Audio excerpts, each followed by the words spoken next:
The Mahatma who was just singing is actually from my neighborhood in Los Angeles, Beverlywood, California, which is in Los Angeles. And in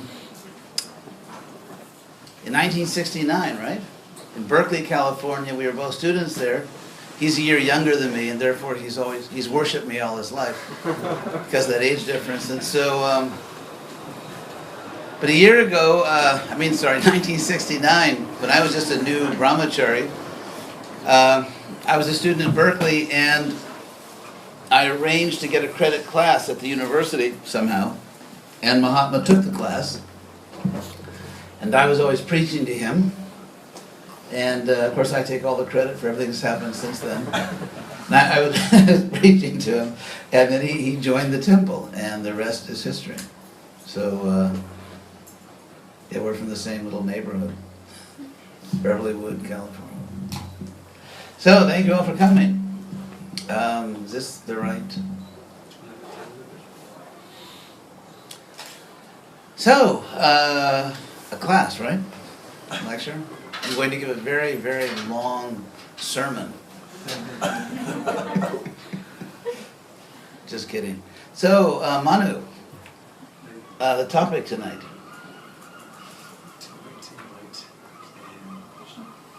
Krishna, the three modes of nature, and God, the living entity.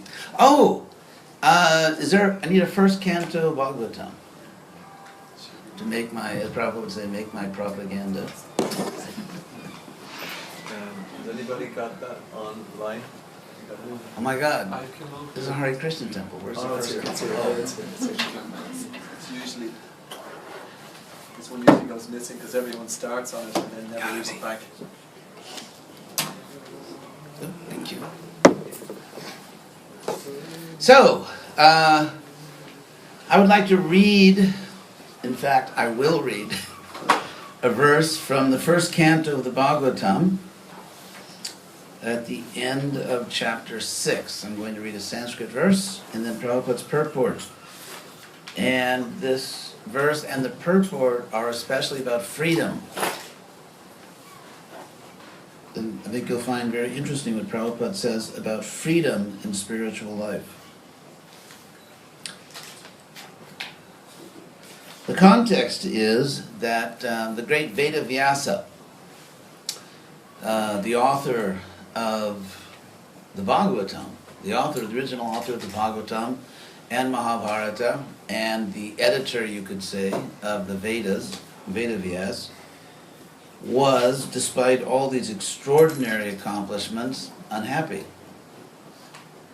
And he could not find the cause of his unhappiness. This is something that we can all relate to.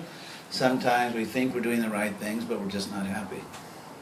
So then his guru came to him, Narada Muni, and said, the reason you're unhappy is because you didn't quite get the point. In the sense that you were so eager to present sacred literature that would appeal to materialistic people, and so naturally if you get too spiritual with average people, they kind of walk away. They vote with their feet, so to speak. And so in a materialistic age, to attract ordinary people or regular people who are not generally highly spiritual, to attract them to a spiritual culture is difficult. So Vyasa made all these concessions. He didn't directly give sort of strong spiritual teachings in these literatures, and therefore he himself was unhappy with his work product. And so his guru came and said, you really need to present the straight truth, don't compromise, people may like it or not, but just tell the truth. And the result was the Bhagavatam. That's how the Bhagavatam came to be composed. So then Narada Muni spent some time with his disciple Vyasa. Narada even told him the story of Narada's own life, which is interesting if you have a sacred teacher and the teacher tells you, hey kid, let me tell you what I went through. And so he told him about his own life, and then at the end, Narada is departing for other locations in the universe. So that's the context. And here's the verse. Sutu Vacha, Evam Sambhasha Bhagavan, Narada Vasavi Sutam. So, Sutta said, thus, that great soul Narada, conversing with Vasavi Sutam, Vyasa, who was the son of Vasavi, Amantriya, taking leave, Vinang Ranayan, and vibrating his famous musical instrument, sort of like a tambura or a sitar, the vina, Yayo Yadrichiko Muni. The sage departed Yadrichiko. And this word Yadrichiko is the word that Prabhupada is going to focus on in his purport. Yadricha, in Sanskrit, Yadricha, or Yadrichaya, in the instrumental case, means something which happens freely. It happens of its own accord, spontaneously. And so to describe Narada Muni here as Yadrichiko Muni means he was a free sage. He was a sage who was not compelled to go or stay, but rather could act freely. He had complete freedom of movement and of action. So Prabhupada is going to talk about that freedom. And Prabhupada begins his purport by saying, every living being is anxious for full freedom, because that is his transcendental nature. So you can see right there, the Hare Krishna movement or any spiritual movement has a problem. Because when you have a serious spiritual practice that involves discipline, it involves telling people, well, you can't do this, you have to do that. And yet, Prabhupada says, every living being is anxious for full freedom. Not to be tied up with so many rules, do this, don't do that, but actually to be free. So at first glance, it may seem like a disciplined spiritual practice is not what you want because you want to be free. And of course, well, we could give an analogy. Let's say someone is ill and goes to a doctor. You can stay right there, back there. That's better to stay back there in case. Is that okay? If someone is ill and goes to a doctor, and the doctor says, okay, you have to change your diet, you've got to do this, you can't do that, it may seem like the doctor is impinging upon your freedom, but if it's the case that you recognize that you have a medical condition that you want to change, like, I don't want to be this way, I don't feel that I'm well, and if you have confidence in the doctor, then, and only then, the prescription of the doctor will make sense to you. It's like, let's say you want to be a serious athlete, either to play on some serious team or compete at some high level, such as the Olympics, and then you take a personal trainer, a coach, and your trainer tells you you've got to do this and do that and not do this and that. If people are highly motivated to achieve something, and if they are dissatisfied with their present state, then a series of rules will make sense. Otherwise, it's just a big nuisance. Or worse, it's just someone interfering with our life. And so here you have the situation. Prabhupada says that every living being is anxious for full freedom. So whether or not someone finds, let's say, a disciplined spiritual practice attractive or the last thing in the world you want, depends on how you evaluate your own existential situation. Like, how do you see yourself? Do you feel that your life is great the way it is? Do you feel that you could have a much better life than you have? Do you feel that having a much better life could involve some kind of spiritual progress, creating some kind of spiritual dimension in your life, seeing yourself in a different way, seeing other people in a more spiritual way, developing relationships that are more spiritual, or not? So everyone makes their decision. Anyway, so I'll continue with this purport. Prabhupada says every living being is anxious for full freedom because that is his transcendental nature. And this freedom is obtained only through the transcendental service of the Lord. So here's a very strong claim that, if you take these two things, like you create just like the basic structure of a logical argument. And so you have these two premises, that we all want freedom, that we can get freedom only through devotional service to God. The conclusion would be, we have to serve God. So there's actually a little argument here, sort of implied. There's a little logical argument with two premises and then a conclusion. And of course, why would that be the case? Why would it be necessary for us to serve God? Is it just that God is, as the greatest being, has the world's most infinite ego, and wants everybody to serve him or her, or them or it? Just not going to worry about the pronoun right now. But I mean, what is it? Why would someone want someone else to serve them, other than pride, vanity, lust for power? Why would?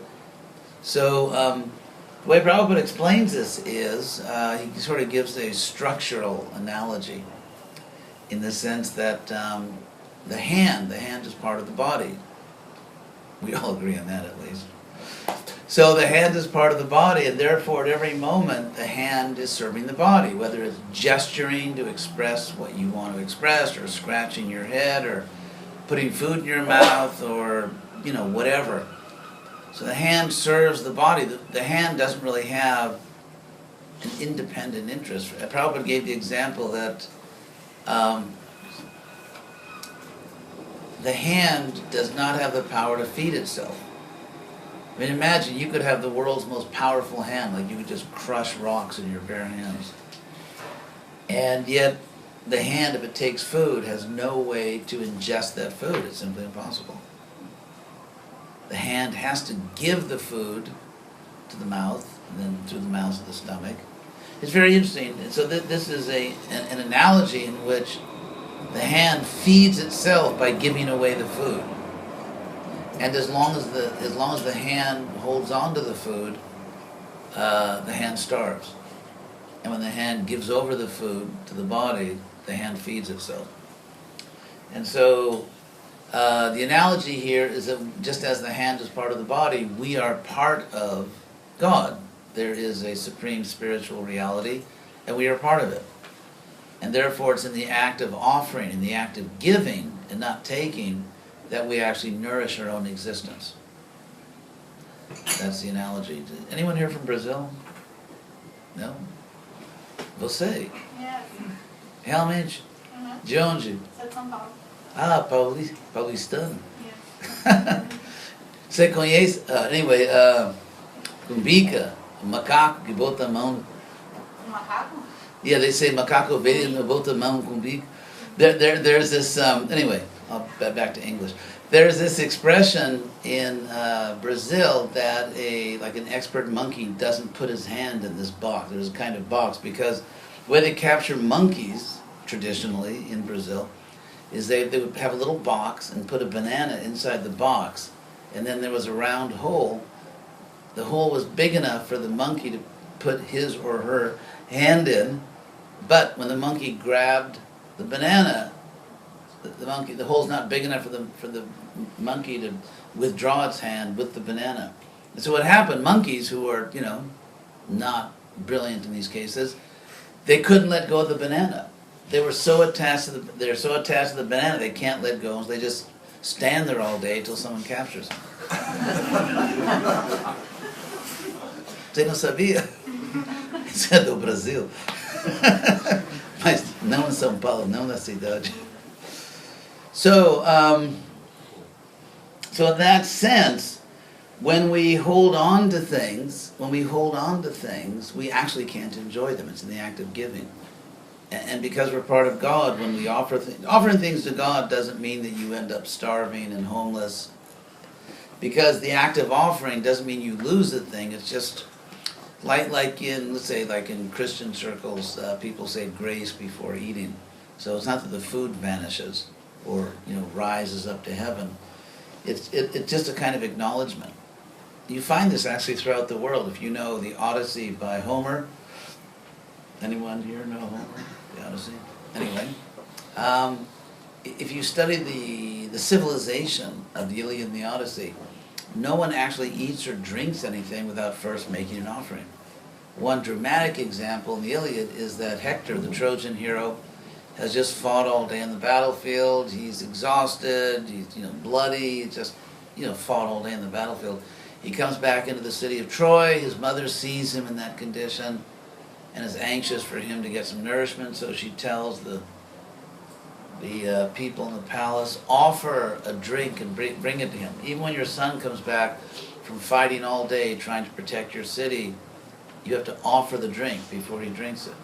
It's very interesting. So you find this throughout ancient civilization. So, and also, of course, people say grace nowadays in different ways in different religions.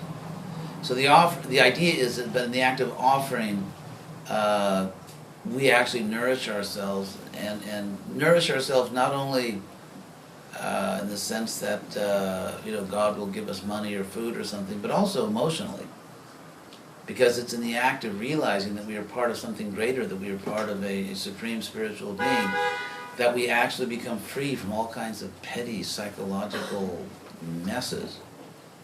I mean, the quickest and most efficient way to be miserable is to simply try to be happy. In the sense of becoming self-centered and just thinking all day long about why aren't I, how can, like she loves me not, he loves me not, or looking in the mirror too much, or just being self-centered is probably the most efficient way to be miserable. And when we actually think of other people, when we actually care about other people and care about the source of all people, God or Krishna, we actually become happy. Because if I'm just trapped in my own little world, it's actually claustrophobic. Anyone who's self-centered is living in a very, very tiny world.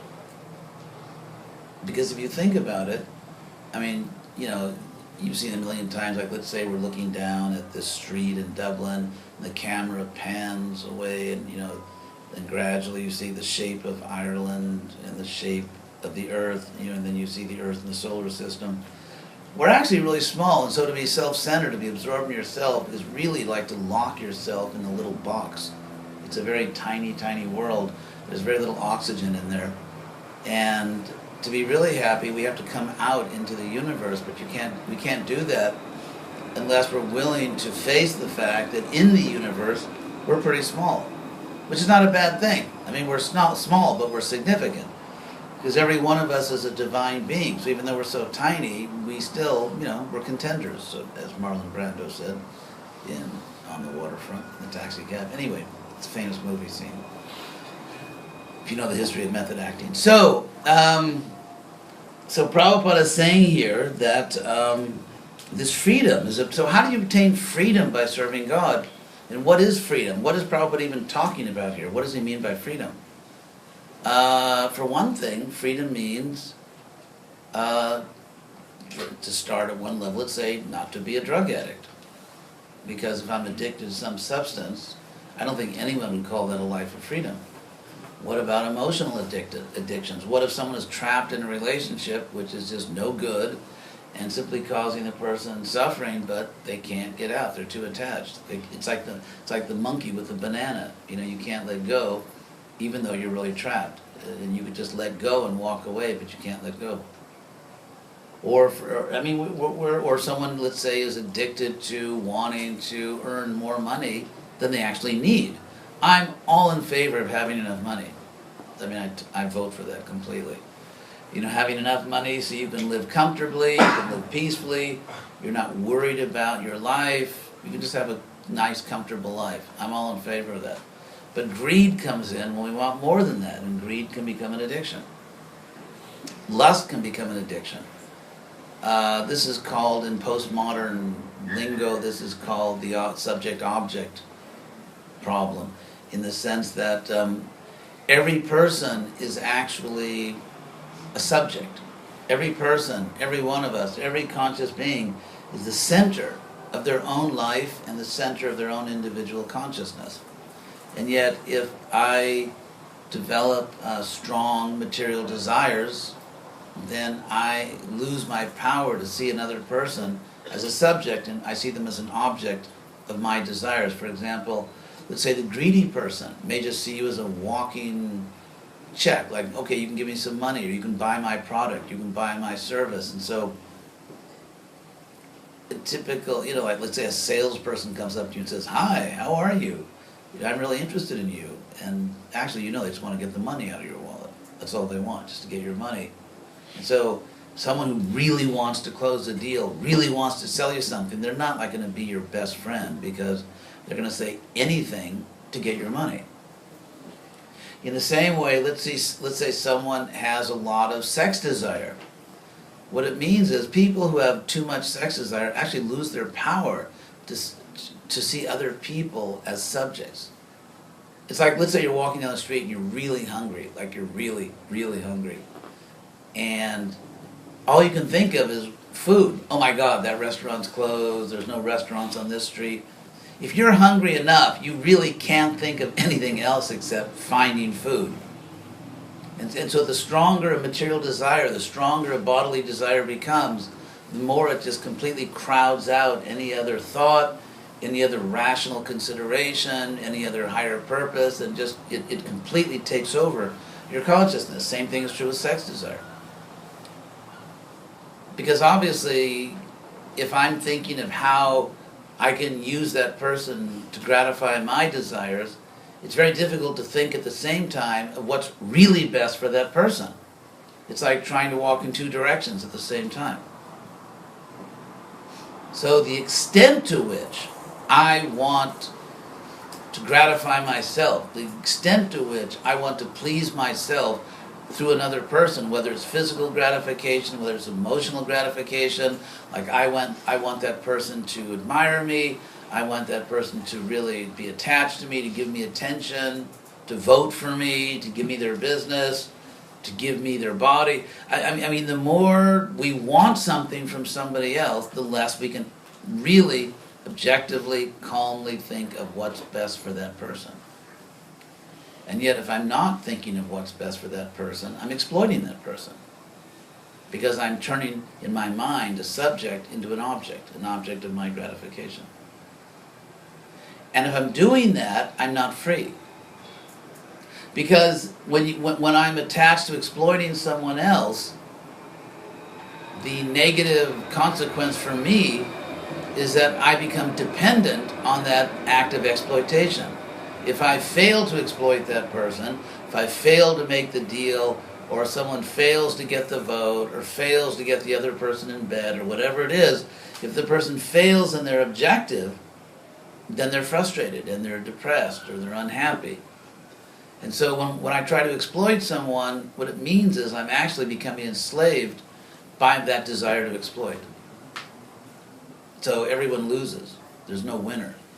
Whereas if I'm self-satisfied, in Sanskrit Atma Rama, if I'm self-satisfied, I just have a great life, I love my life, I don't need to exploit you, I don't need anything from you, but then it gives me actually the freedom to simply be a true friend. I can only be your true friend if I'm not trying to exploit you in any way, politically, economically, sexually, emotionally. If I'm not trying to exploit you in any way, I can actually be a friend. And great relationships are between people that are satisfied in themselves, and therefore they can each simply give to the other. That's like, that's the best kind of relationship. So we talk about freedom. If I have needs, we all have needs. We have to eat and sleep and all that stuff. We all need some companionship. We need a roof over our head. So there are certain basic needs. But apart from that, as our attachments increase, our freedom decreases. I think that's it's like Psychology 1A, simple point. So, how do we transcend all of our desires? Because they're very strong. That's when, we have Krishna to the rescue. You know what Deus Ex Machina means, right? God out of the machine. In ancient Greek theater, they had this theatrical technique where the hero or the heroine would be in some impossible predicament, and then literally like this box would come down onto the stage, like this machine, a mechanical thing, and some god or goddess would just come out of the box and save the day. So they call it Deus Ex Machina, God, coming out of the machine.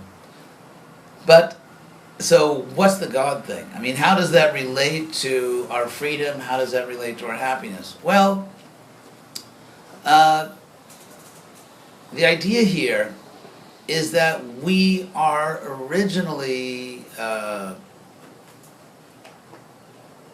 completely happy by nature as spiritual beings. As spiritual beings, we are fully happy, we have all knowledge, but because we come into the body, material body, which is, you can think of like a virtual reality machine. I remember one time when I was at, was it Disney World? Or Universal Studios again? I'm from Los Angeles. But they call it Tinseltown, because of Hollywood. But I remember there was some machine, you've seen these things, it was like a virtual reality machine, like rocket to Mars or somewhere. And I remember we were, and you really have the sensation you're flying through space because the technology actually surpasses the ability of a normal human being to perceive reality, in the sense that the technology is so good. It's like nowadays, when you go to a movie, most of the special effects, they're just computer generated. In fact, you can, an actor, let's say, in the studio will just walk, they just tell him, okay, or her, just walk from here to there. And meanwhile, you think the person's like walking underwater, or walking in the sky, or walking through some, I don't know, through some city on another planet. That's all computer generated. That's all computer generated. A lot of what you see, of course, in movies is computer generated. Anyway, so on this rocket to Mars or whatever it was, at one point the rocket appeared to be crashing. And all these tourists, Americans from other countries, Europeans, Japanese, everyone's like ducking and covering themselves and shouting, because even human technology today defeats our abilities to separate fact from illusion. So if Hollywood can do that, imagine God, who's almost has technology as advanced as Hollywood. So here we are in the material world. We're inside these bodies, and this body is simply a super high-tech virtual reality machine.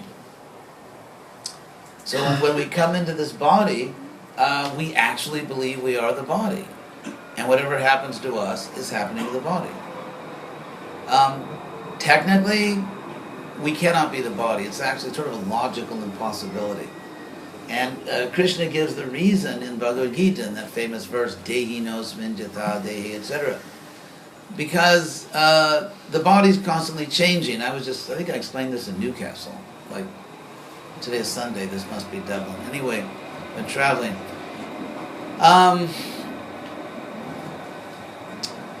The body's always changing. There was the pre-Socratic philosopher Heraclitus said you can't step in the same river twice. He was a contemporary Buddha, so apparently all around the world at that time, people were talking about the temporary nature of this world, everything's changing, everything's in flux. So it was kind of what was going on around the world back then, about 2,500 years ago.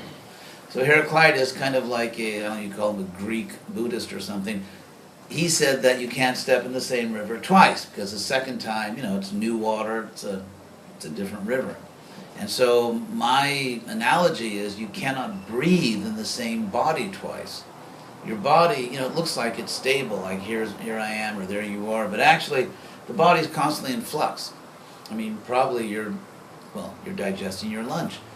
And your skin changes every 2 weeks. So if we did our mirror on the wall routine 2 weeks ago, who's the fairest of them all?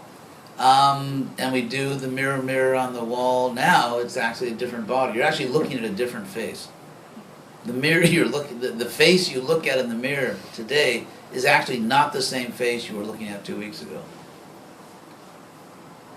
Or, for example, some romantic thing, that someone thinks, oh, I sat near him or I sat near her. Oh my God, I touched them or they touched me, and it's all these. But actually, if you come back 2 weeks later, it's not even there, and the skin you touched is actually gone. And the skin you touched with is gone. And the brain, some people say brain cells don't change, but the latest studies show every year actually brain cells change. So literally, we have reincarnated. Carne from Latin means flesh. We have reinfleshed.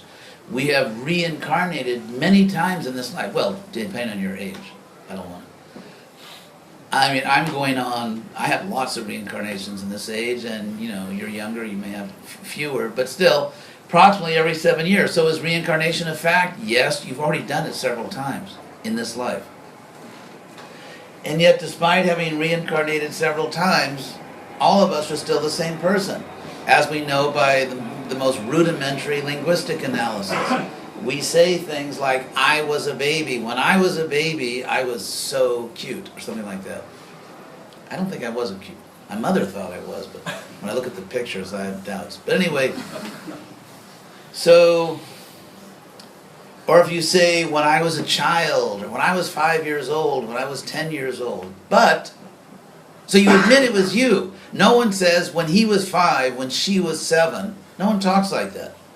Because at the deepest intuitive level, we know it was me. And yet it's not the same body. So you're the same person, not the same body. The only possible conclusion, if you aspire to be a rational human being, is that you're not your body. There's no rational way to say, I am my body. And therefore, if we are not the body, what that means, about 99% of what goes on in the world is just ridiculous. Because it's all about bodily vanity.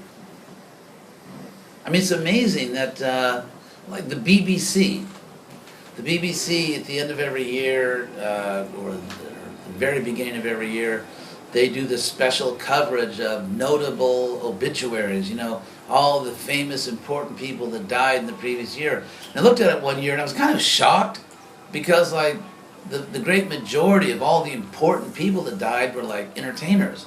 And I was thinking, sure, that's nice, entertainers, you know, some of them are good people, but they're entertainers. Like, they sing and dance, they act in movies, they pretend they're someone else. And there wasn't one person who was like a spiritual teacher, or even like someone that had wisdom about something. It was just entertainers. So we live in a world in which we're all pretending to be our body, even though there's overwhelming evidence that we're not our body. And we just live in this world where people who create illusions on top of illusions are our heroes. Because we're already an illusion, accepting the body as the self, and then people that come on stage or in a movie or something, people that create another illusion on top of the illusion, they're the heroes. So real freedom involves actually waking up. It's just waking up. We are sort of like in this self-induced coma right now, you know, involved with dreaming. I mean, think of the simple example that when you wake up, if you're asleep at night, you dream, and then you wake up. When you wake up, you realize in a second or two that the world that I see now is more real than the world I saw when I was dreaming. Even though, in my dream, I thought it was the real world. So why? I mean, you can't prove it. It would be absurd to think that you could design an empirical experiment in which you could prove that your waking state is more real than your dream state. I mean, how do you ever even go about that?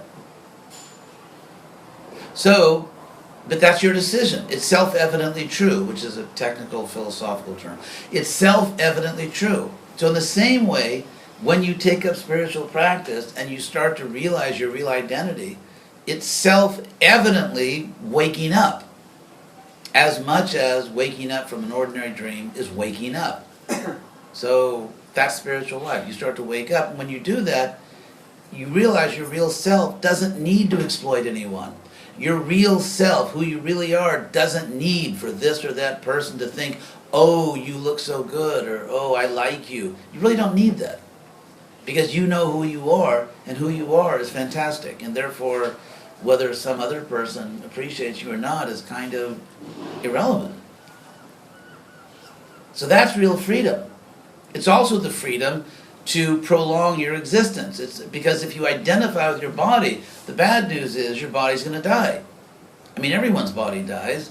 And therefore, why falsely identify with something which is going to vanish anyway? Why, again, falsely, and it's obviously false, take yourself to be something which is going to vanish? And then what happens to you?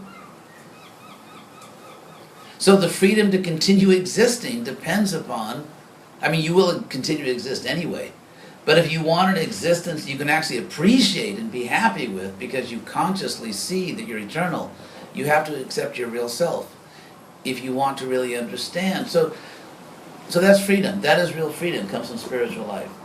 But, so I'm just going to go on to the purport here and then wrap this up. Prabhupada says, illusioned by the external energy, everyone thinks that he is free. In other words, we take political freedom, which is a good thing. I'm all in favor of political freedom. But it's necessary but not sufficient. If I'm politically free, if I'm economically free, if I'm even, then that's good. I mean, it's necessary, but it's not enough. I should be fully free. So Prabhupada says we're actually bound up by the laws of nature. A conditioned soul cannot freely move from one place to another, even on this earth. What to speak of one planet to another. So Prabhupada goes on to explain how Narada Muni, this great sage, is free, can travel anywhere in the universe. And then Prabhupada concludes here, and I really want to get to this conclusion because it's very interesting. This is the original point I brought up. On one hand, the whole goal is freedom, to be a free soul, to realize your true self, and yet religious institutions or spiritual institutions, like all institutions, have rules, and rules mean that they impinge upon your freedom. Because that's what rules do, right? Every rule says you must do something or cannot do something, and therefore, by definition, a rule impinges on our freedom. In fact, society, there's this, if you look at European intellectual history, people like John Locke and Rousseau and others, there was a lot of discussion of this kind of point, like how do we justify society? If we take that the original natural state of every soul is freedom, and if by definition a state or a system of laws restricts us, tells us what we must do, what we cannot do, then how do we reconcile our original natural free state of souls with all of the restrictions and conditions and limitations of society? And what people like Locke, what they thought was that a law or a rule or a principle must somehow justify itself, must justify the fact, or the lawmakers must justify the fact that they're restricting the freedom of other souls. And therefore, any rule or law or principle must rationally be in the self-interest of those who are being restricted by it. And it must be shown clearly that such a restriction of our freedom, which is a law, like a red light, for example, restricts our freedom, a red light or a green light, and yet the government has to show that putting a traffic light right here on this corner is not an unnecessary restriction on your freedom. In fact, it is meant to protect your freedom by protecting you from significant harm, death, injury, and so on, or to protect others, to prevent you from injuring or killing other innocent people. And so in that, I mean, even a traffic light is an imposition, a restriction, but it has to be justified. Sometimes people say things which are wonderfully irrational, such as that people should, no one should impose their values on others. This statement is wonderfully irrational. It's amazing. Because if we actually shouldn't impose our values on others, we need to cancel, for example, all the laws against murder, all the laws against rape, because those are value judgments. They're correct value judgments in my view, but nonetheless, they're value judgments. Because there are societies where people think that killing other people is just sort of kind of a natural, social, Darwinian thing, survival of the fittest, and that, for example, when I was in British Columbia, several years ago, I was out in the country and my hosts were telling me that these great West Canadian forests were being somewhat depleted by diseases, and they traced, what's the problem? Why are these great Canadian forests somehow being weakened? Because the government prevents forest fires and plague. So it's interesting, as we know, periodic, naturally occurring forest fires are part of nature, and they actually weed out the weaker specimens, and so the trees that survive are the strongest trees, and that actually strengthens the forest. And because the government is preventing forest fires, the forests are getting weakened. Of course, this can lead to evil conclusions. For example, one of the biggest fans of Darwin, one of the persons that most appreciated Darwin in the 20th century was Adolf Hitler. And Hitler thought that he really was carrying out a Darwinian project. You know, survival of the fittest. For fittest are Teutonic people. And so, yeah, but he really liked Darwin. So, what I was getting at is that, I mean, we don't want to take things to extremes, obviously. And I'm not suggesting we go to those extremes. I'm simply saying, though, that even a law against murder is a value judgment. You could say it's a correct value judgment, but nonetheless it's a value judgment. Let's say a correct one. And therefore, when people say we shouldn't impose our values on others, really? First of all, it is obviously a value judgment that we shouldn't impose our values on others. And so if you insist that we shouldn't, it's like never say never. If you say we shouldn't impose values on others, why are you advocating that value? The real fact, I mean, I don't want to go around these little philosophical games, but the real fact here is that, by definition, I mean, that's what society is, that's what community is. Without the imposition of values, there is no civilization. There's simply the most horrible kinds of barbarism and savagery. And the real issue is which values should society require, not anarchy or savagery. But in any case, so getting back, taking all this discussion now to religious institution. Now, spiritual institutions, religious, you know, let's say a spiritual institution can be liberating in the sense that it provides people a clearly defined pathway to enlightenment. It's like, for example, when you're on an airplane, they say, you know, in an emergency, if the cabin light should fail, there are these, you know, little lighted things on the floor that will lead you to the nearest exit. So you could say, well, don't tell me what to do. I'll go wherever I want inside the plane. Yeah, but if you want to survive, you will follow the lights on the floor to the nearest exit. So clearly, any serious spiritual process or institution is going to provide guidelines. But because in this world people like to lord it over other people or like to tell other people what to do, there's always a danger that even in a so-called spiritual institution, that some people become, well, bullies. You know, in the name of being a guru, in the name of being a spiritual leader, someone can actually oppress other people or, you know, sort of bury them alive under rules. And to be honest, I've seen that happen. I've seen that happen. Even, you know, I've seen people like that even within my own tradition. So therefore, it's actually, if in general the leader of a society, whether it's an oligarchy or some individual or a parliament or whatever it is, the leaders of society must rationally justify to the people they govern any restriction on their freedom. How much more so is that the case for a spiritual society?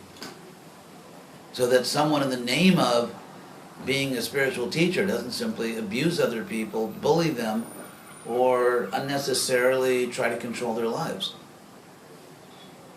So that really is something we need to think about. It's not that in spiritual society no one would ever do something like that. Or no one could ever imagine doing something like that. Actually, they can't. Some people can't imagine it. In any kind of society, whether it's a stamp collecting society or a spiritual society. So therefore, Prabhupada says,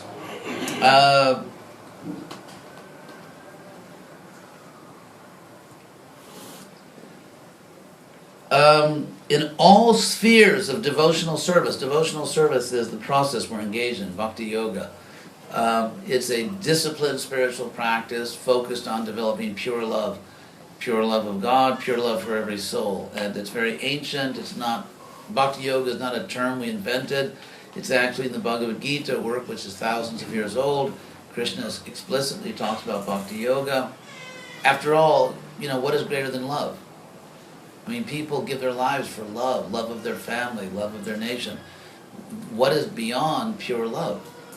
and therefore a disciplined spiritual practice which has been proved over thousands of years to work, that brings us to the stage of pure love of God and other souls, is Krishna says the highest yoga.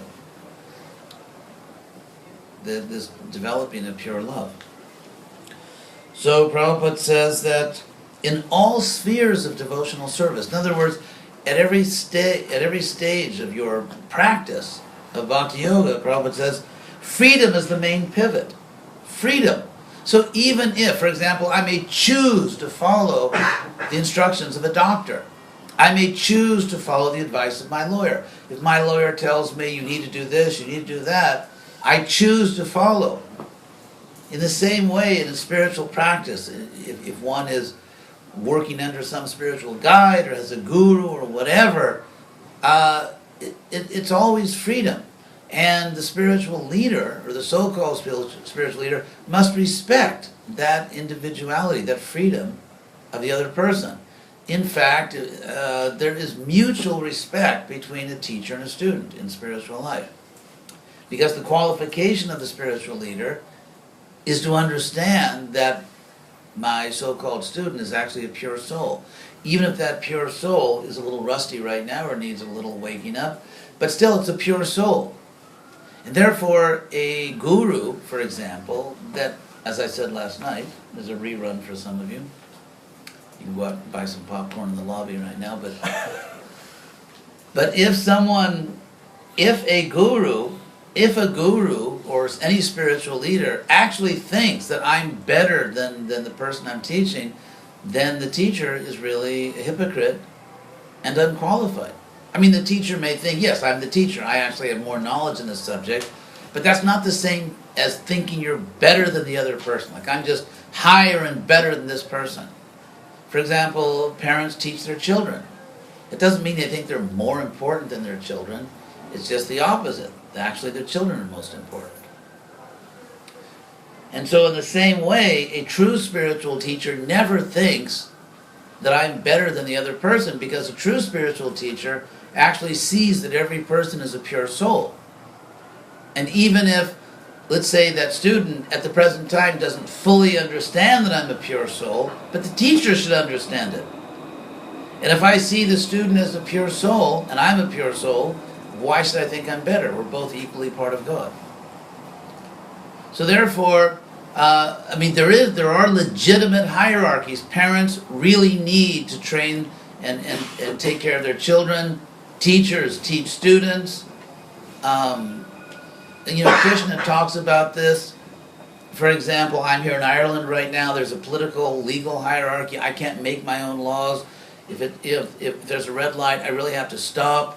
I have to respect the laws of Ireland because there's a hierarchy here, and I'm not on top of it in terms of the laws of this country.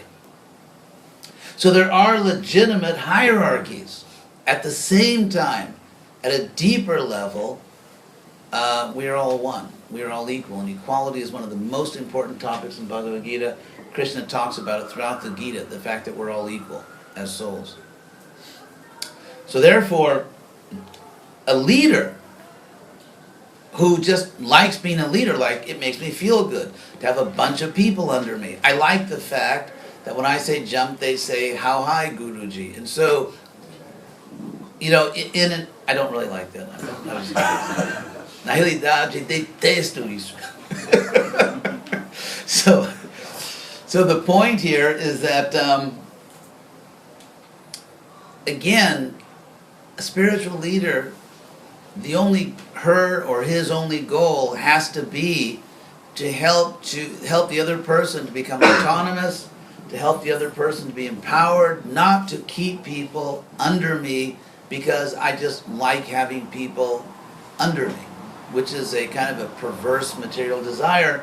And true spiritual leaders should not have this perverse spiritual desire, and therefore they should be looking for every possible opportunity to grant more freedom and more autonomy to the people under them. And if they're not doing that, if they are granting the people under them less autonomy and less freedom than those people could actually handle, then we have a leader who's a little sick or a little hypocritical.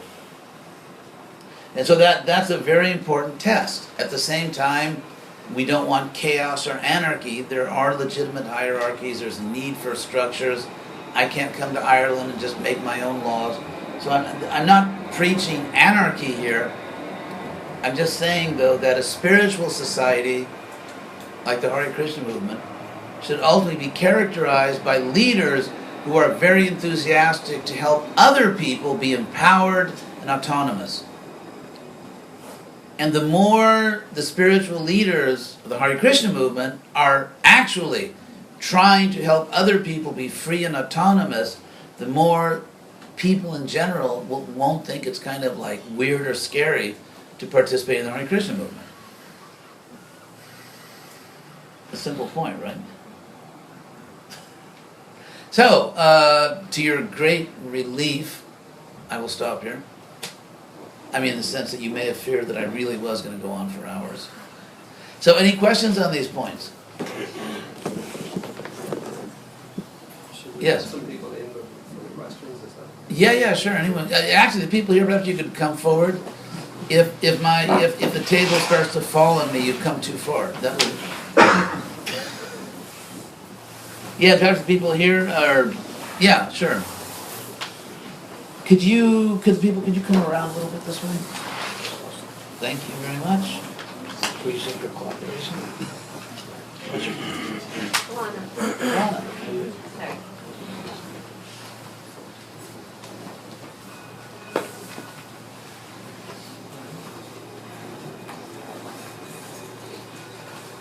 I have a question, if that's okay. Sure. We can let men, right? I'm just kidding. Just to kind of get the ball rolling. Sure, go ahead. In terms of like true autonomy and Yes. having a spiritual leader. Well, ultimately, Krishna is the leader, Right. and so, in some sense, the soul of the spiritual master is supposed to be connected with Krishna. Yeah, we hope That so. way, yeah, I hope so. And only through divine guidance can actually society function. Because we mess up, we disappoint ourselves because we make mistakes. True. But God will protect us, in the sense that if we follow His active living instructions, not just dead instructions or passive, changing language, passive instructions in terms of just philosophy, but active instructions in terms of the unfolding world. True. Then You mean instructions come through the living Yeah. teacher? yeah. So Yeah. is that possible? I'll state it possible, but is that real? Is that real for some spiritual leaders? And are there any? Yes, yeah. In that sense. Yeah, definitely. There are definitely real spiritual leaders in the world. And I mean, I have to say that I don't think I'm a false spiritual leader, because then it'd be kind of shameless to sit here. But at the same time, I think there's a difference between sincerely respecting and following a spiritual leader and mythologizing a spiritual leader. I think it's not the same thing. In other words, you can go too far. And in other words, I think a true spiritual leader or an advanced spiritual leader will actually, I mean, it's like this loving reciprocation where you want to follow the guru, let's say, but the guru really wants you to grow and you to be independent. So if you, let's say on your part, say you're doing your part, and you are sincerely seeking to follow the guru, but the guru is just kind of like sucking in that submission and not really doing his or her part to do everything the guru can do to help you grow and become independent, a mature spiritual practitioner, then something's wrong.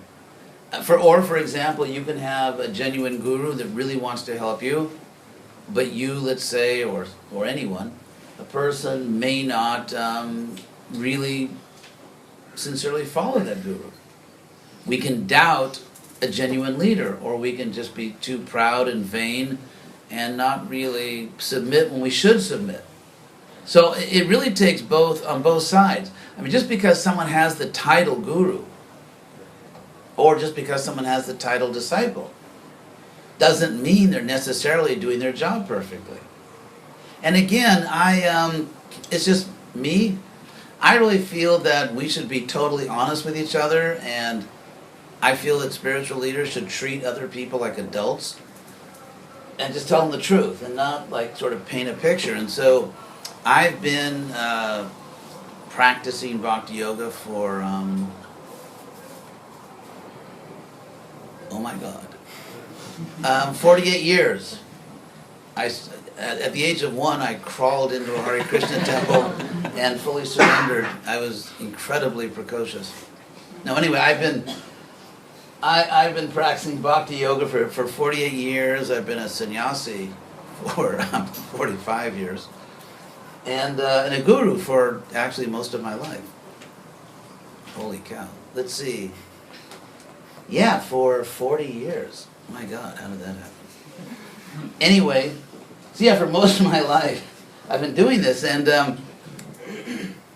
it's not that because someone has the title or the position, they automatically do everything perfectly. I mean, it's like anything else. If you have enough experience, or if you're mature enough or sincere enough, yeah, you'll do it well.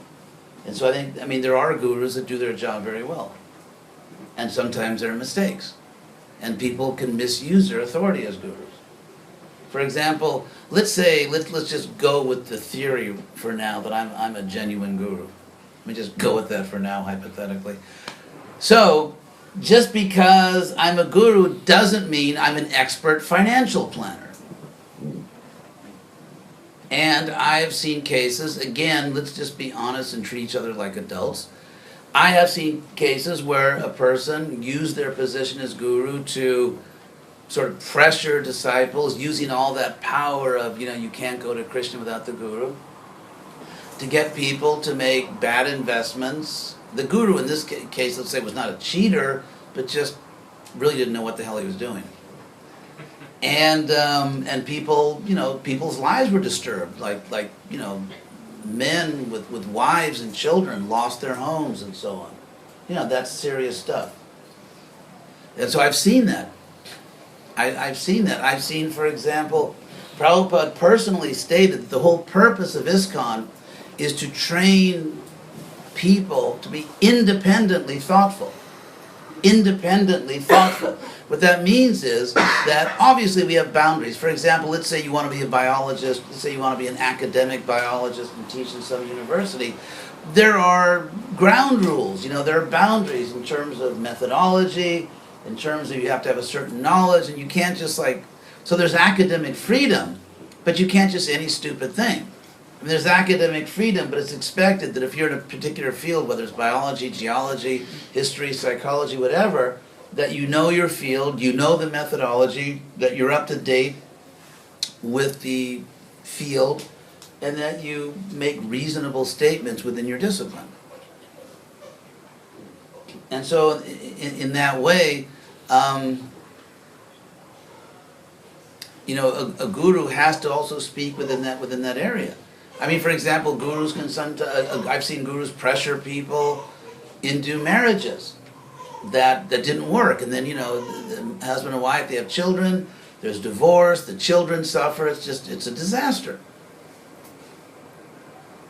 So therefore, thinking that because I'm a guru, therefore I have some type of supernatural ability to choose marriage partners, or that I can give expert financial advice, or getting to the point where Prabhupada said independently thoughtful. If we look at all of Prabhupada's teachings, and we actually, have some neurons firing up there. If we look at Prabhupada's teachings, what we find is that there is a conservative Prabhupada, and there's a very liberal Prabhupada. There's a Prabhupada, for example, that said, I like, when I see my disciples dressed in a certain way, this Indian clothes. And there's a Prabhupada that said, dress is a dead thing. We don't care about how you dress, we're interested in consciousness. And so, Prabhupada was a complex thinker. And if you take one quote from Prabhupada on some, let's say, material topic, because dress is obviously material, it's not like saying the soul is eternal or God is a person. It's, we're talking about clothes. And obviously it would be absurd for the Hare Krishna movement, probably more than any other movement on earth, preaches you're not your body. I mean, for us to say you're not your body, but you are your clothes. I mean, what could be more idiotic than that? And so therefore there is a conservative Prabhupada, but there's a very liberal Prabhupada. There's a Prabhupada who admires Indian culture, sometimes identifies certain aspects of it with Vedic culture. There's a Prabhupada that says we couldn't care less about that, and only fools think that we should do things in the West like we do in India. So there you have it. So if you look at all of Prabhupada's instructions and don't try to censor or filter or hide part of Prabhupada, but actually teach your disciples all of Prabhupada, then and if you treat your disciples like adults and don't misuse your position as a guru, frankly, it's their decision. If, for example, if I have a disciple that just is, you could say, an Indophile, if I have a disciple that really likes the traditional Indian style of Bhakti Yoga, that's his or her freedom. I've started a project called Krishna West. Yeah, put it on your bumper stickers. I mean, honk if you like Krishna West. So, anyway, I've started this thing, and I have a lot of disciples around the world, and some of them really prefer the Indian style. I would never dream of misusing my position as a guru to pressure those people to practice Bhakti Yoga in a Western style. It would be a misuse of my authority, because that is a detail of devotional service. It is not a basic principle. It's nowhere stated to be a basic principle. Rupa Goswami gives the basic principles, and that stuff doesn't make the list. So, if a guru uses that position as guru to pressure a disciple not to do Krishna West, that's equally a misuse of their authority as a guru. Now, if the guru uses their authority to urge the disciple not to do something which is clearly a violation of spiritual etiquette, which clearly goes against the teachings of Prabhupada, then the guru should say, hey, this isn't okay. But if it's something which is within the boundaries of Prabhupada's teachings, as our project clearly is, then all gurus, including myself, should treat adult disciples like adults, respect them as rational human beings, and it's really their choice. So to me, that's a very important example of how we can use or misuse our authority of guru to impose upon innocent disciples our own preferences, our own taste, rather than respecting their right to be adults and to make their own choices within the boundaries of Prabhupada's basic teachings. And frankly, there's quite a bit of that going on. I think of gurus misusing.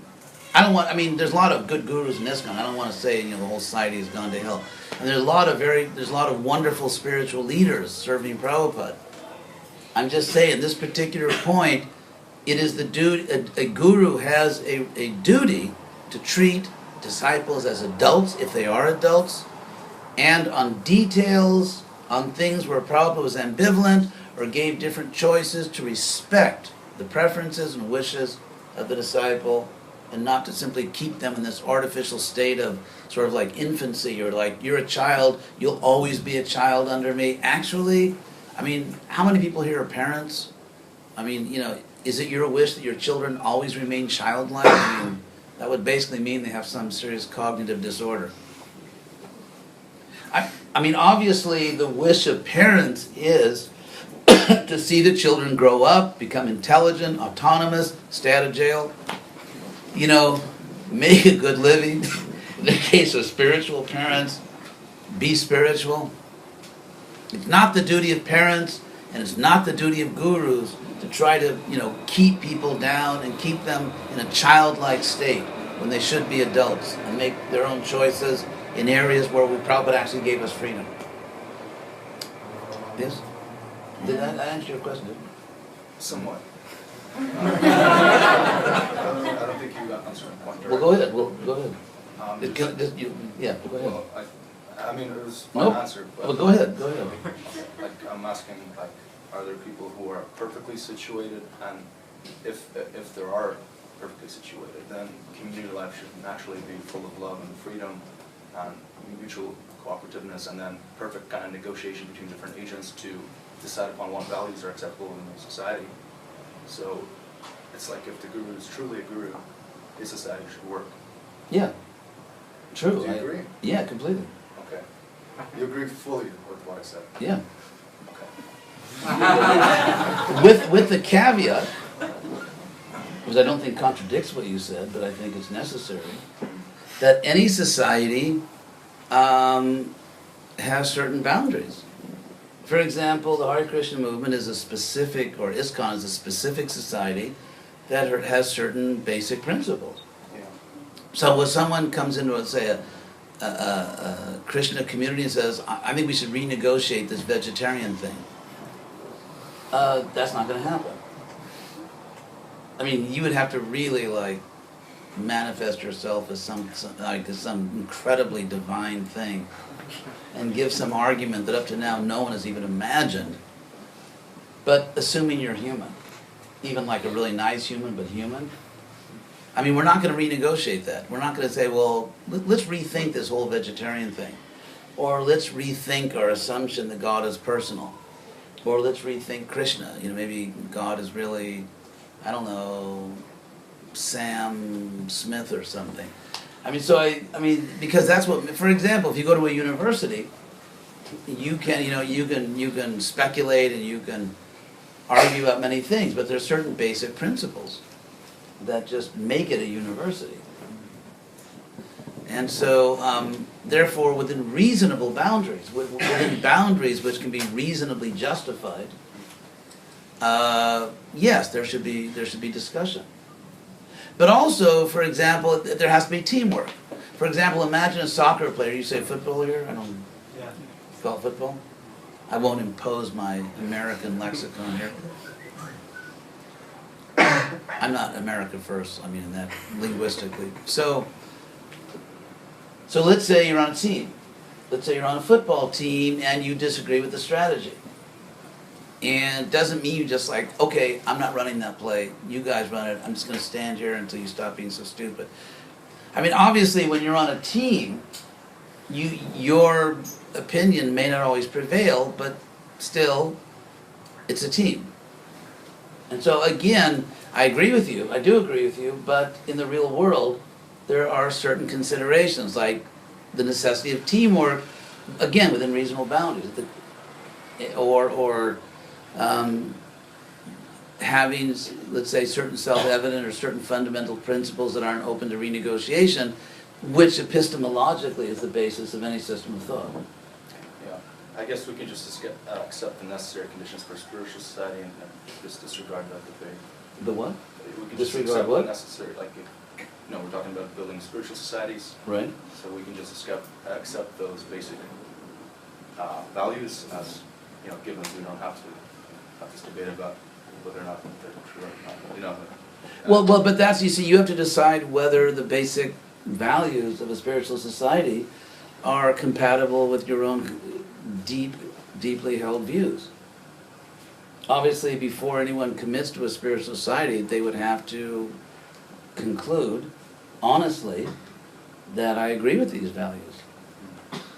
And of course, you're free to, and before you make that decision, you are absolutely free to raise points or to argue or to say, well, I don't think this makes sense, or I think this should be adjusted in a certain way. And I think the discussion should be rational and fair and objective. And then ultimately, you make your decision. That's fine. Sorry. So I did answer your question? Sort of. Okay. Well, I mean, it's good that you're a thinker and that you probably see many other points, but I guess we'll go on for now. Yes? It's a semi-formulated question/comment. Just on the point that I just heard Prabhupada in a lecture saying that we're all Sudras in this age. Okay, go ahead. Go ahead.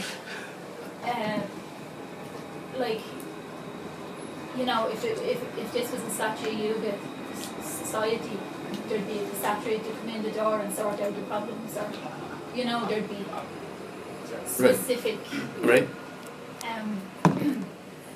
divisions where we would know our place. However, in this lifetime, some of us are in men's bodies, some of us are in women's bodies.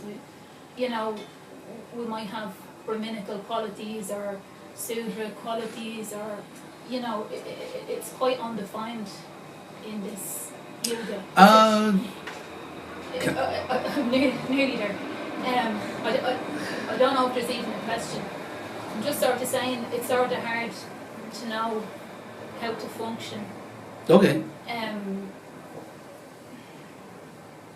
If you're not really sure what your position is. Okay. I'd like to respond to that. Okay? Can you repeat? Okay. Can you summarize what you... What's your name? Emily. Emily. Hi, Emily. Hi. So Emily said that, Prabhupada said that in this age, the verse he quoted was Kalo Sudra Sambhava, which technically doesn't mean that in Kali Yuga there's only Sudras, but it does mean that in this age, this fallen age, that Sudras arise, you know, so you say predominantly. And that it's difficult to know, but we're talking about the Varna system, where some people are by nature teachers and priests, some people warriors and governors, some people merchants and farmers, you know, the productive class, and some people working class. By the way, divisions which you also find in Europe up until the Industrial Revolution. And frankly, there are divisions you find virtually every historical agrarian society. But anyway, and so what do we do in this age? You know, how do we figure out who we are, or how do we act in this age? Okay, the first thing is that it's certainly a fact, as Prabhupada quoted, that in this age, sambhava means arising, or let's say predominantly existing. And so, in the sense that many people nowadays, for example, have to be employees. I mean, most people are employed by someone, and they're not independent. And because the age is so fallen, so even if you're a true scholar, thinker, the Brahminical type, you still have to get a job. So it's basically it's the nature of industrial and post-industrial society.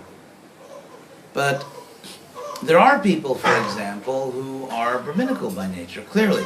I mean, if we even Prabhupada himself recognized that there are divisions even in this age, even among non-devotees, because he was always concerned, as he put it, to attract intelligent people, to attract thinking people, to attract people who are more influential, because they could help us to establish these spiritual principles for the benefit of all. So Prabhupada, in his own strategies, in his own analysis of the modern world, definitely made distinctions in terms of social hierarchy. So it's not the fact that we're just looking at this big mass of Shudraness. And as far as our own nature, I think if you maybe discuss with someone who takes the time and trouble to really know you, so they can give you personal advice and not just like some, you know, theoretical thing. Someone that really knows you and understands you and finds out what your nature is and who you really are, then I think it is possible to figure out the best possible situation for you in terms of your vocation.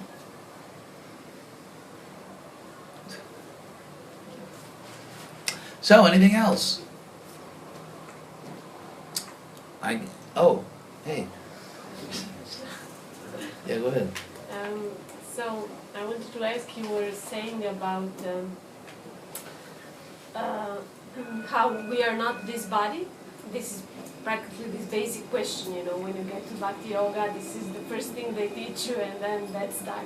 We're not the body, we're not the body. And I understand that intellectually, it's really like self-evident, just the way you say it. It's just completely like, when I first read it in Prabhupada books, it was like, okay, this is it, you know. And you accept it.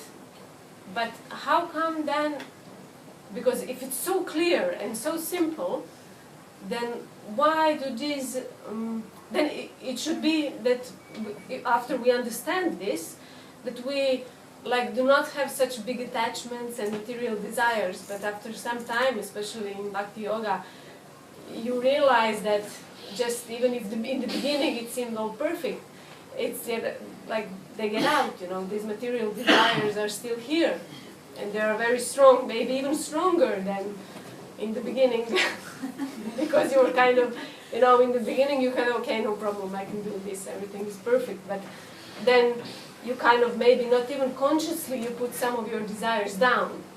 You know, you just like, okay, this is bad and I'm not this body. It's like that's not my desire. You know, intellectually you say it's not my desire, but truly, emotionally, you find out. And for me, that's my experience. Like after 15 years of bhakti yoga, it's like some demons come out of you.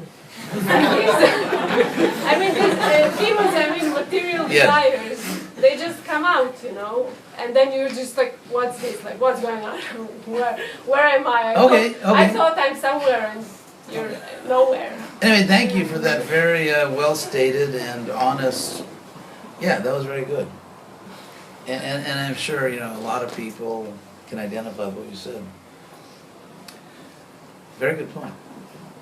First of all, a few things I could say. Of course, there's Prabhupada's famous example that before you decide to really clean your house, it just kind of looks like, it's my house. And then when you decide, I'm really going to clean it, oh my God, I didn't know there was so much dirt in this house. And so it's when you really begin to clean, you find all the dirt. And the fact that, I don't want to say your dirt, that sounds kind of demeaning, but the fact that you become so aware of the impurities in you, in yourself, it's also because you are confronting them and you're trying to overcome them. Prabhupada always gave the example, which I think is just brilliant. It's like when you make ghee. You all know what ghee is? Clarified butter. Now, let's say you take a stick of butter. In fact, you can even look in the store. It says pure butter, right? And if you look at it, if you tell someone, hey, you know, butter has impurities or other things, and they say, no, it doesn't. You can cut it in half. Look, you can look inside it. See, it's just butter, nothing but butter.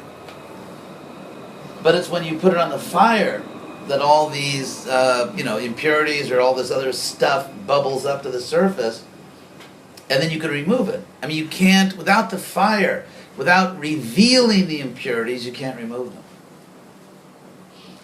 And it's just like someone could look at a stick of butter and say, it's pure butter. What's the problem? In the same way, let's say in a neophyte stage of bhakti yoga, you can experience emotions which are actually butter, in the sense that they have some impurities, but you experience it as a single emotion, which you call spiritual. For example, let's say like the guys, you know, the sort of battle of the kirtan bands, where you could have a kirtan chanting in a temple and, you know, some young saintly buck, some some young guy wants to play the drum and everything, and he hates the mere thought of marriage or association with women, but he's kind of showing off to the girls, check, and so kind of this immature stuff. So what I'm saying is that devotee may just feel, I just have one pure emotion, I'm chanting for Krishna, I just want to chant Hare Krishna. Yeah. But actually, really inside that pure emotion, there's a whole complex of emotions. There's vanity, there's bhakti, the devotion, there is maybe desire to impress girls, there's also desire to serve. It's a whole complex of things. And so when you're younger, I mean you're still young, but when you're younger, you may have just experienced your own emotions as just, I'm trying to serve Krishna. But actually, those were mixed emotions. So the fact that they're separating, you're seeing like the pure, naked form of material desire, is because it's separating. And unless it separates, you can't really consciously, intentionally reject it. And so Krishna has to, when it separates, and Krishna kind of like puts it right in front of your face, like, look, this is the dark desire that's within you. It's really, in a sense, that's progress, just like when the impurity separates in the butter. Because it's only in that moment that you can come up with a rational plan to deal with it. Because you see it. You see what it really is. So it doesn't mean you're going backwards. It doesn't feel like progress. It doesn't, but also, one other thing I wanted to say, and here we'll take a little ride through the sociology of religion. What social science shows is that when someone has, in any religion, when someone has a powerful conversion experience, so that, you know, everything I thought I knew was just illusion, now I see the light, and, you know, like literally like a life-changing conversion experience in any religion, then for a couple of years you're just kind of like, you know, you're just riding on that wave of enthusiasm and excitement and everything. And then after 2 or 3 years, you know, reality sets in. So in that sort of like that euphoric, it's just like, I mean, it's not love endorphins. It's not like someone thinks they've fallen in love, and as long as your body keeps producing love endorphins, you know, you think it's perfect. And then when the drugs wear off, you realize, oh my God, you know, I'm with a human. And you know what humans are like. So there's a kind of euphoria, there's a kind of ecstatic euphoria when you first see the light, when you first discover this is God. But then it's like, that's like the special introductory offer that Krishna gives you. You know, like, you can drive this car 2 weeks for free, then you have to pay for it.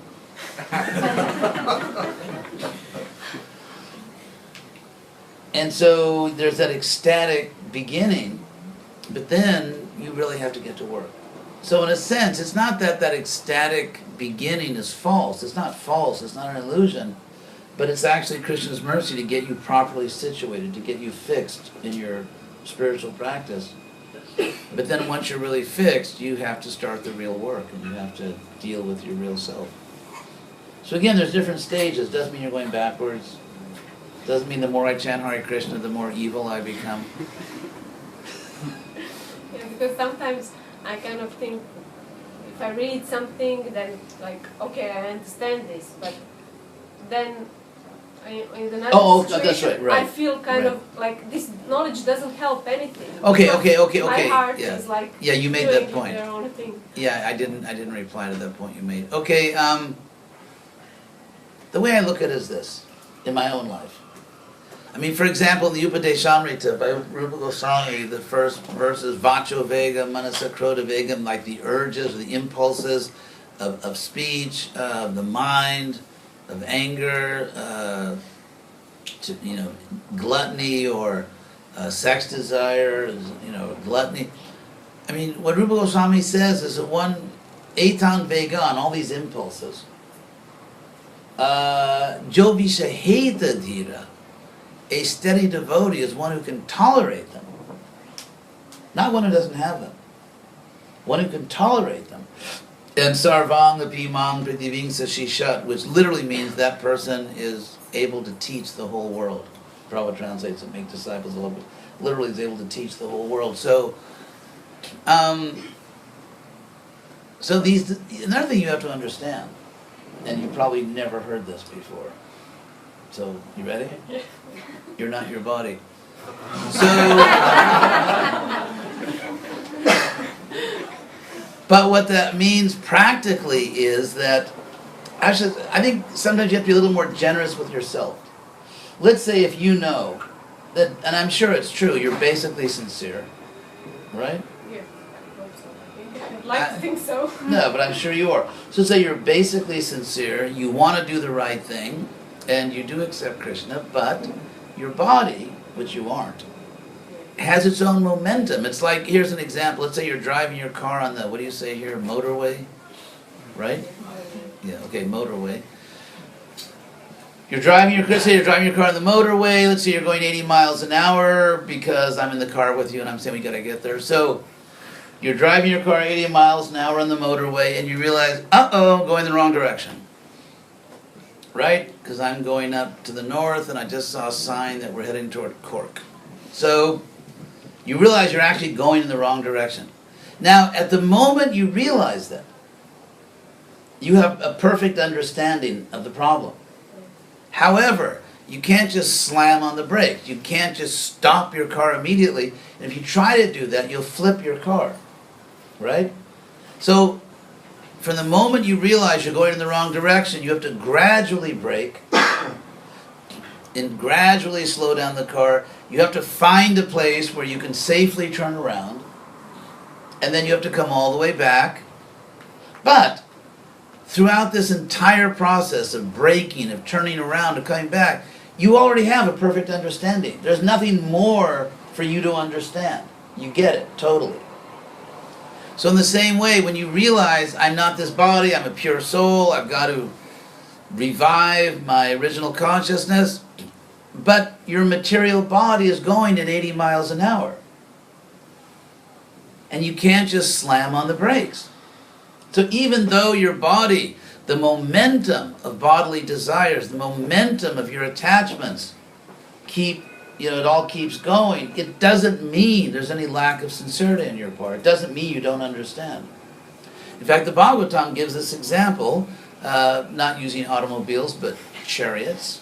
It's, our ancient texts are chariot intensive. And so the example is given that if you're driving a chariot with horses, and he said you can't simply pull back on the reins like that because the horses, you'll lose control of the horses. Now, if you've ever, whether you're riding a horse, if you've ever ridden a horse, or been in a horse carriage, the horse basically will do its job, but you got to be careful. You can't try to control the horses too much, or you'll lose control. And so in the same way, of course, this ancient analogy, the horses are the senses and all that, the carriage is the body. So your body and your mind, your senses have momentum from your past. And the fact that as soon as you get it, with your intelligence, you understand, it doesn't mean the car stops.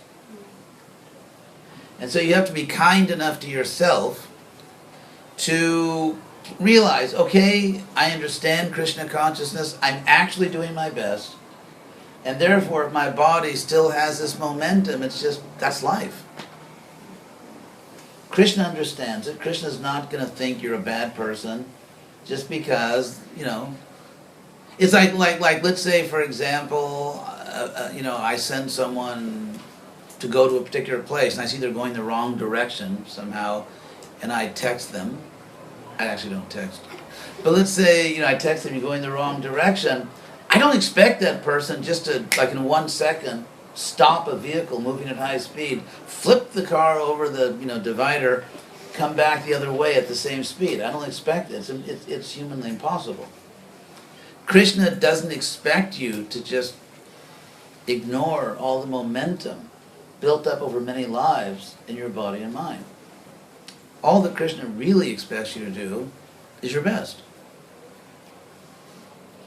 So if you're sincerely doing your best, I don't want to say it's a green light, go out there, hit the bars tonight, Prabhus, because Krishna understands. So, or the pubs, I guess you say, or bars, or, you must have many words in Ireland for stuff like that. So, so Krishna actually understands. And what you have to feel in your heart is that I'm really doing my best.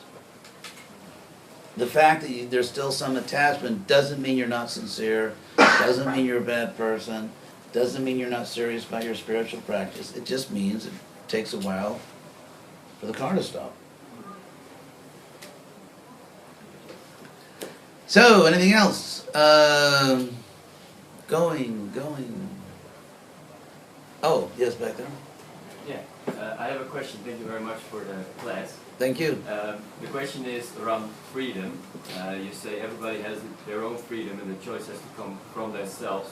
Well, what if somebody close to you, like your partner, is doing something what is in your point of view wrong and is also in Hare Krishna's point of view wrong, like eating meat, for example? What do you have to do with that person? Like you can say obviously it's wrong, you can argue, you can show it, you can explain it, but what if that person still doesn't want to get rid of the meat or in their lives? Right. So what would you do to let them make the decision to get rid of it and not putting your preferences on their freedom? Yeah, okay. First of all, I think not cruelly brutalizing innocent, conscious creatures is not just my preference or your preference.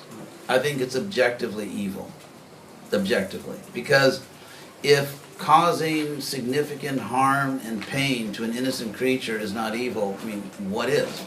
And what else could you give as a definition for evil, if not causing significant harm and pain to an innocent creature?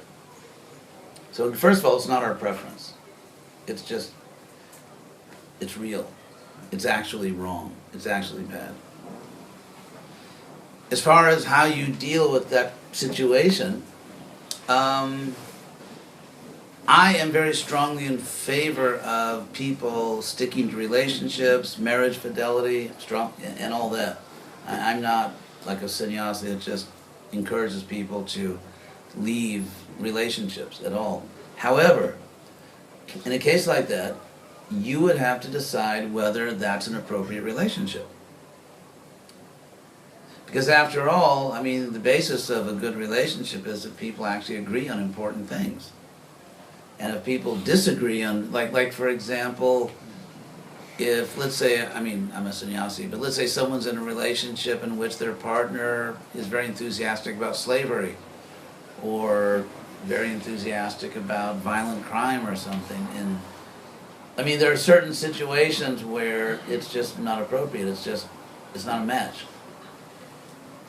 So if a person says, I get it, because I mean, it's not rocket science to know that you shouldn't cruelly brutalize innocent conscious creatures. That's not like, you have to be a genius to get that. And so if someone doesn't even think it's wrong, even if someone says, you know, I would like to come to that higher standard, I know it's wrong, you know, help me, work with me, be a little patient, then that's different. But if someone just says, I don't think it's wrong, then it's hard to imagine that would be a good match. To be honest. Anything else? Yes, Mahatma, my old I friend. have some good news for her. What's your name? Krishna Vaika. Krishna Leka. I have some good news for Krishna. There was a conversation. The devotees were going out and they were distributing Prabhupada's books. So they asked Prabhupada, if we dedicate our life to doing this, will we become self-realized? And Prabhupada said, you already are self-realized because you're going out and doing it. So I totally understand your question, and everything Maharaj said is perfect. At the same time, if you engage in devotional service, that's a manifestation of your intellectual understanding that I'm not the body. You get up early, you chant, you do all these things that if you were the body you wouldn't do, right? Isn't it? So that was also Prabhupada's answer from another perspective. Very good. That's a very good point. Balances. Yeah. Actually, yeah, you should recognize, I mean, without becoming proud like me, but it's a fact, I mean, the very fact that you came here tonight. I mean, the fact that you are serious and care about your spiritual life. I mean, you really are devoted. And you really are a good person. It's just that, you know, the stuff we talked about. Thank you, Mahatmaji. So, anything else? They understand it's in their rational self-interest not to keep me going so that prasadam can be served.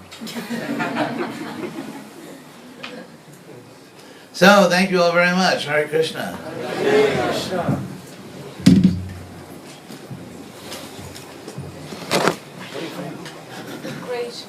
Croatia.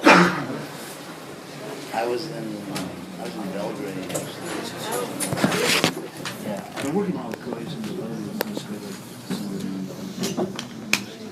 Yeah, we have this.